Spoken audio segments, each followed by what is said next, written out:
Hello guys! Hello Scorpio! Welcome dito sa aking channel, Kapalaran 888 Scorpio. Alamin natin kung anong messages, vibration, gabay energy para sa lahat. Ito ay general reading. Weekly tarot reading para sa lahat ng Scorpio from February 17 until 23. So tingnan natin kung anong messages, anong energy na parang gustong ipahiwatig or gustong ibigay sa'yo ng ating tarot. Okay, Scorpio. First card mo dito is male. Okay, isang lalaki. Number 1, siya yung focus mo sa linggong ito.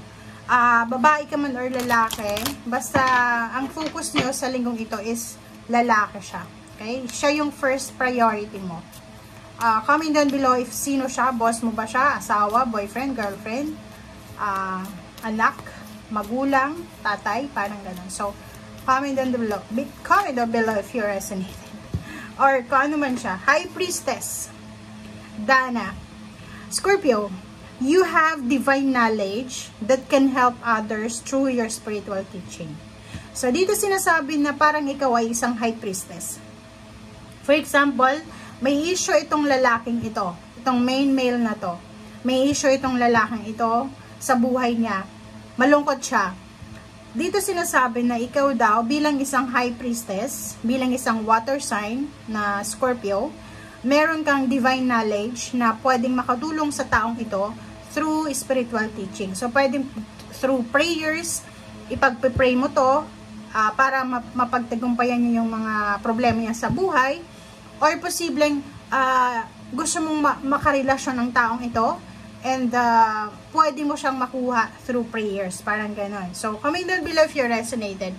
Basta isang tao, isang importanteng tao sa buhay mo ngayon, ang nangangailangan ng tulong mo, ang nangangailangan ng iyong kalinga, ang nangangailangan ng iyong pagmamahal, suporta, or protection.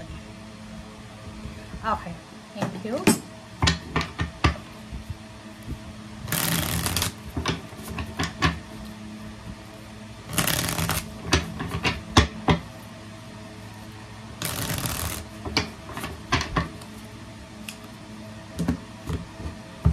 Okay, Scorpio. First card, second card. Wow! Ang nakikita ko sa'yo dito, Scorpio, is either married ka, may ka-live-in partner in a relationship.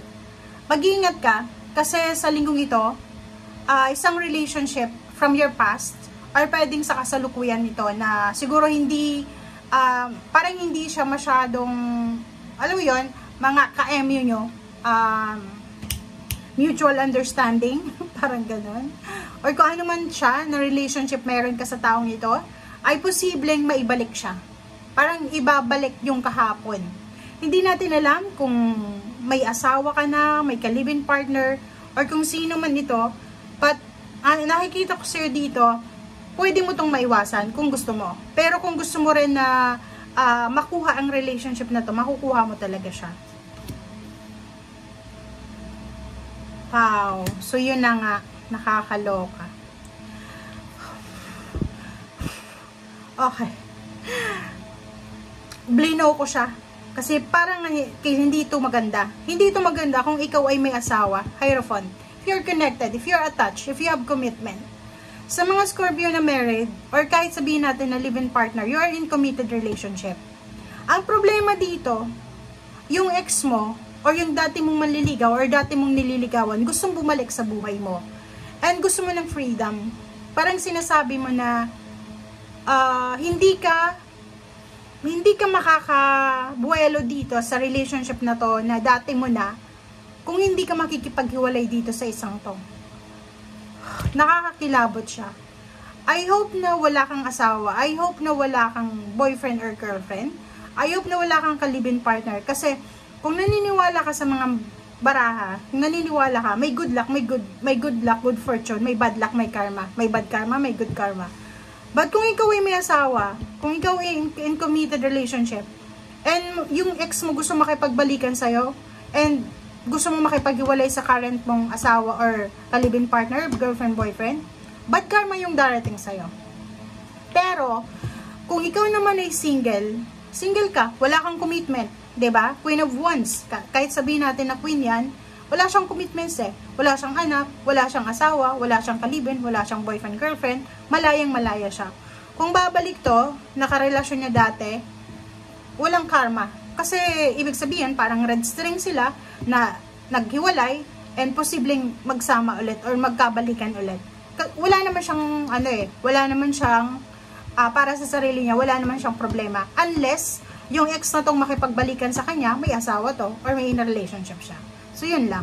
Okay? So, naamoy natin dito yung karma. So, kung ano man to, matakot ka. Diba? Sinasabi sa'yo dito ng the moon, ano man ang desisyon na gagawin mo, lalo kung may asawa ka, committed ka, may live-in partner, may boyfriend, girlfriend, matakot ka. The moon, tama tong the moon. Kasi, alam mo ba, maraming, maraming ganong sitwasyon ang nangyari sa mundo na, it's a mortal sin, di ba? Mortal sin siya. So, ikaw na, bahala ka na kung nasa ganyan kang sitwasyon. Pero kung wala ka naman dyan sa sitwasyon na yan, ayos lang yon. Okay, the Empress. Empress, nakikita ko sa'yo dito, sabihin na natin yung relationship na gusto mo. It's either may gusto kang relationship, talagang may mga pag-aaway na magaganap dito. Halimbawa, may bago kang minamahal ngayon, tapos in a relationship ka pa, kung magpa-process ka ng annulment or nasa ibang bansa ka, divorce, talagang may gulo, 'di ba? Parang ikaw lang yung nagdala ng gulo sa buhay mo. So, dito sinasabi ng The Empress na sa ngayon, lalo sa ngayong linggo, kung gusto mong magsimula ng bagong buhay mo, mag-iingat ka.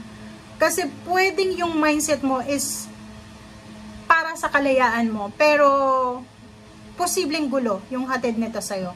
So, ibig sabihin, anumang pagsisimula ang gusto mong gawin sa linggong ito, ihang mo muna. Huwag mo munang ituloy. Kasi pwedeng pagsisihan mo siya sa bandang huli. Diba? So, nakikita ko sa'yo dito, nakikita ko dyan sa'yo na walang magic in terms of relationship. Lalo na kung committed siya. Okay? Year of the Snake, sinasabi na sa taong ito, mag-iingat yung may mga karelasyon. Kasi talagang maraming maghihiwalay, mag-aagawan, marami. So, dito sinasabi na magician, kung ano yung, everything happens for a reason eh. May rason ng lahat. Pero, be responsible, good luck sa karma na darating. Pero kung hindi ka dito resonated, pwedeng ikaw yung iiyak dahil may third party yung karelasyon mo, hayaan mo lang siya. Kasi, sa huli, ikaw pa rin yung magiging masaya. Sa huli, ikaw pa rin ang magtatagumpay. Okay? So, dito din, kung single ka, maganda to. Itong 3 cards na to, if you're a single Scorpio, sinasabi kasi isang unexpected na love offer, ang posibleng matatanggap mo, na pwedeng mauwi siya sa kasal, engagement, or pwedeng mauwi sa magandang buhay. Okay? So, thank you guys for watching. Bye!